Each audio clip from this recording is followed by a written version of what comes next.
Bonjour à tous. Nous vivons dans un monde qui n'est pas idéal, n'est-ce pas? Et nous ne pouvons pas faire grand-chose contre cela. Par contre, ce que nous pouvons faire, c'est être ce pourquoi Jésus nous a sauvés. D'ailleurs, la Bible nous rappelle dans une parabole sur le champ, le semeur, la semence, celui qui sème la bonne semence, c'est le Fils de l'homme. Le champ, c'est le monde. La bonne semence, c'est nous. Ce sont ceux qui acceptent que Dieu règne sur eux. Et dans ce champ idéal, où une bonne semence a été plantée, voici que des mauvaises herbes ont poussé.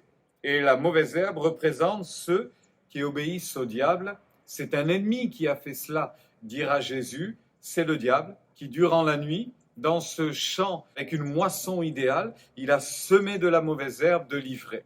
Eh bien, ceci, c'est une réalité, n'est-ce pas? Nous vivons dans un monde qui n'est pas idéal, qui n'est pas parfait, nous ne le sommes pas d'ailleurs, et à combien plus forte raison, ceux qui veulent vivre sans Dieu témoignent de cette imperfection au quotidien. Cependant, nous avons un témoignage à rendre, nous avons un message que nous pouvons véhiculer, et c'est le message de la grâce.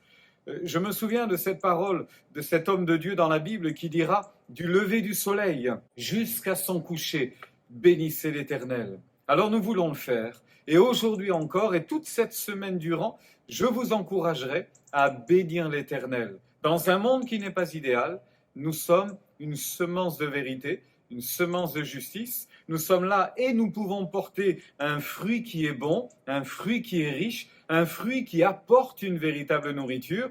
Et ceci, c'est la faveur de Dieu sur nos vies, c'est la grâce de Dieu pour nous.